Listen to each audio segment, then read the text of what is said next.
அடுத்ததாக கடந்த 14 ஆண்டுகளில் அண்ணா IAS அகாடமியில் பயிற்சி பெற்று பல்வேறு அரசு பணிகளில் பணியாற்றி கொண்டிருக்கும் பல்லாயிரக்கணக்கான இந்த பயிற்சி மைய மாணவர்களில் முத்தாய்ப்பாய் 6 சாதனையாளர்களை தேர்ந்தெடுத்து அவர் தம் சாதனையை கௌரவிக்கும் வகையில் சாதனையாளர் விருது 2023 வழங்கி சிறப்பிக்க இருக்கிறோம்.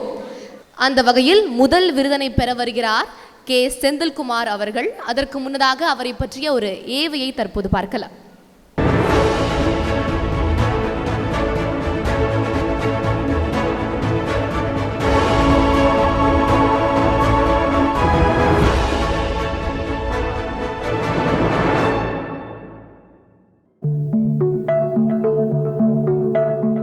K. செந்தில்குமார், நில அளவை நகர சார் ஆய்வாளர், காஞ்சிபுரம்.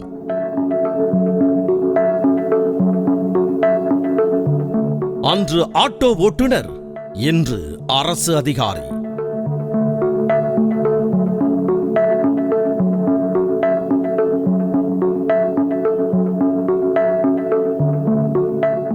அம்மா ரொம்ப கஷ்டப்பட்டு எங்களை படிக்க வச்சாங்க. சின்ன வயசுலேருந்து வறுமை தான், சத்துணவு சாப்பிட்டு தான் வளர்ந்தோம். அரசு பள்ளியில் தான் படித்தேன்.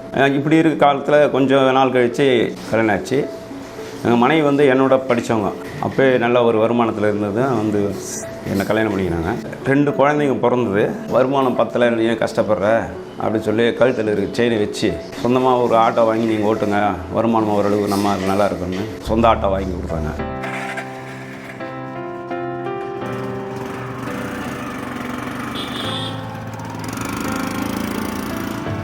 தேரோடும் காஞ்சி வீதிகளில் 10 ஆண்டுகளுக்கு மேல் ஆட்டோ ஓட்டுநராக வலம் வந்து கொண்டிருந்தவர் இவர். அப்போ டிவியில் குவிஸ் ப்ரோக்ராம் பார்த்ததில் எந்த கேள்வி கேட்டாலும் அதுக்கு உண்டான பதில் சொல்லுவேன் கரெக்டாக. அவங்க சொல்கிறதுக்கு முன்னாடி நான் பதில் சொல்லுவேன்.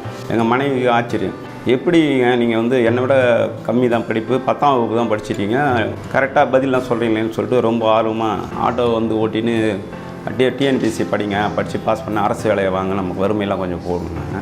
வறுமையின் கோரப்பிடியில் சிக்கியிருந்த இவரது குடும்பத்தினை காப்பாற்ற மனைவி தந்த ஊக்கத்தால் TNPSC தேர்வுக்கு தயாரானார். ஃபஸ்ட்டு ஒரு 3 மாதம் இருந்தேன். அதுக்கப்புறம் என்னால் தொடர்ந்து அந்த பைசா கட்டி படிக்க முடியல, அதெல்லாம் நின்றுட்டேன்.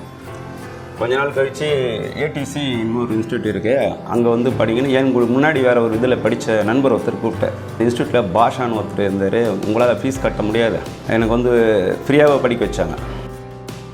ATCயில் எங்களுக்கு வழிநடத்த 3 பேருமே அதில் பில்லர் மாதிரி அவங்க யாருமே எங்களுக்கு ஊக்குவிப்பாங்க. எங்களை சொல்லுவாங்க, சார் செந்தில் சார் நீங்கள் கஷ்டப்படாதீங்க, கண்டிப்பாக நீங்கள் பாஸ் பண்ணீங்கன்னு ஒரு பாசிட்டிவ் எனர்ஜி ஊட்டினே இருப்பாங்க எனி டைம். அந்த கிளாஸ்லேயே நான் தான் வயசு மூத்தவன். என்னை நிறைய பேர் கேலியில் செஞ்சாங்க, பசங்க ஸ்கூல் போகிற வயசில் நீ போடுறா அப்படின்னு. ஆனால் மனம் தளரல. அதுக்கடுத்து ஒரு BO எக்ஸாம் வருது. நான் எக்ஸாம் எழுதிட்டேன். சார்லாம் சொன்னாங்க, நீங்கள் கட்டாயம் பாஸ் பண்ணுவீங்க, நீங்கள் கண்டிப்பாக வேலைக்கு போவீங்க அரசு.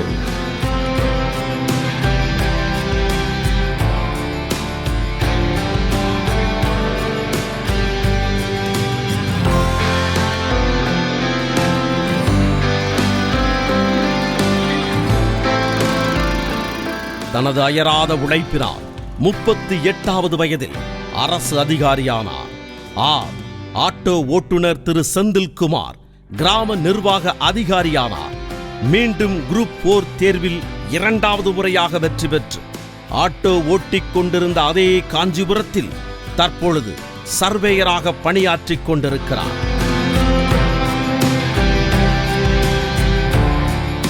அந்த ஆர்டர் காப்பி நான் TNPSCயில் வாங்க சொல்ல எனக்கு அப்படியே என்ன சொல்கிறதுன்னு தெரியல. அவ்வளோ ஒரு மகிழ்ச்சி. அதை எடுத்து போய்ட்டு எங்கள் 3 பேருக்கு தான் ஃபஸ்ட்டு நான் காமிச்சேன். ரொம்ப சந்தோஷப்பட்டாங்க. அவ்வளோ ஒரு மகிழ்ச்சி. அவங்களே பாஸ் பண்ணி இப்போ ஜாயின் பண்ண மாதிரி ஒரு மகிழ்ச்சி அடைஞ்சாங்க. ஆட்டோ டிரைவராக இருந்தேன்னா இன்றைக்கி ஒரு அரசு ஊழியராக அதுக்கு முழுக்க காரணம் அந்த ATCயில் இருக்கிற 3 தான் நான் சொல்லுவேன்.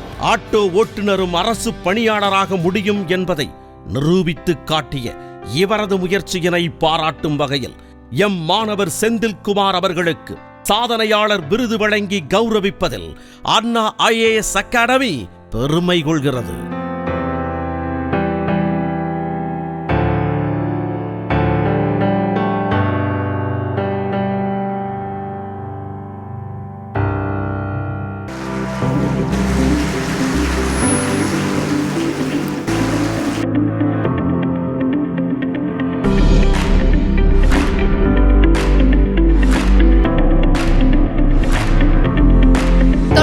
கரவொலி எழுப்புங்க. ஏன்னா சாதிக்க வயது ஒரு தடையில்லை, முயற்சியும் பயிற்சியும் இருந்தா போதும்னு சாதிச்சு காட்டிய செந்தில்குமார் அவர்களுக்கு இந்த சாதனையாளர் விருது 2023 வழங்குறதுக்கு நம்ம சிறப்பு விருந்தினர் ஐயாவை கேட்டுக்கிறேன்.